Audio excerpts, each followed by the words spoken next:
Hi there, John Miller Osteopath here. I'm not doing any cleaning today, but you probably should. It's always good to keep the house nice and clean.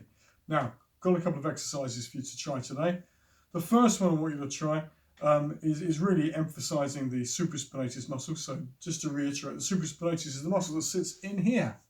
Okay, this is underneath the shoulder, in the back of the scapula, attaches into the back of the humerus and helps you initiate the first 15 degrees of movement in abduction like this, okay? To isolate it, if you bring arms in this position, turning the thumbs down, pushing against it, that really isolates the muscle. If you've got a problem with it, it's going to cause you some discomfort and pain. And the recommendation is very much not to lift too high too often, because that's going to irritate that tendon, especially if you've got a cranioclavicular joint that's in here. Irritation as well, because sometimes this gets osteophytic spurs growing on it, and as you bring the arm up, you irritate those spurs against the the tendon irritates against the spur and catches it. So anyway, what am I going to talk about today? So pump training or feeder sets for supraspinatus muscles. A feeder set is when you choose a ridiculously light weight or barely anything at all, and you do up to 100 repetitions, sometimes multiple times, up to 3 times, just to pump blood into the damaged tissue. Okay. Now, one way we can do this with supraspinatus is by getting something like this, and you're simply going to lift to the side. Oh, I hit the wall again. Just gently out to the side, assisting with this arm. So this arm does most of the motion, and this arm here simply goes with it. So as a gentle articulation. As you feel more and more comfortable, you can actually start to lift with the other arm. Now, like I said, don't go too high, because at this point it's going to start to clash and cause impingement. Okay, but it's a good one you can try like so. Now, like I said before, maybe try to work your way up to 100 repetitions. It shouldn't be too hard because you're barely lifting it, okay? Once you've got those under your belt without any problems, you can then start to do some more direct techniques. So one of my favorite direct techniques is a modified bent over row. I nicked this one from the T-Nation website. There's some guys there who've come up with some shoulder rehab exercises. So I'll just throw those in for good measure. So their emphasis is building up the shoulder girdle at the top, is specifically those smaller muscles. And the 3 areas you want to be working on: your biceps, okay?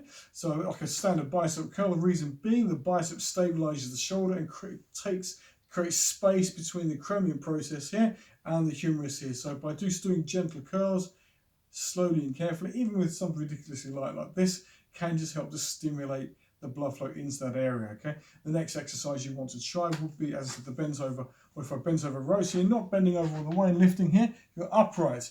And normally you do an upright row to here, but as I said, it doesn't like the shoulder very much. So you just want to lift halfway to here, to your belly button, okay? And squeeze the shoulder blades backwards as you do that. So you're working those other rotator cuff muscles as well, which helps to stabilize it as you lift up and down. You'll find your traps get really tight after this. So after you've done it, make sure you get a nice stretch, pulling down, loosening the back of the shoulder off, okay? And then finally, of course, my favorite, you can just work on dislocation, just trying to mobilize the back of the shoulder as well, just stretching everything out and creating space in the shoulder, should your shoulder allow that. That's something you want to always work towards. If you can't do a full dislocation, try and lift it just as high as you can. One of my favorite ways to do this is also apply compression. So I push my hands together like so, and I squeeze the chest as I do that and lift like so. So my chest is assisting the motion as well. So it's a great chest builder, well, assisting chest development at least, but you're using the pectoral fibers to assist the shoulder, so it stabilizes it and makes it less prone to injury.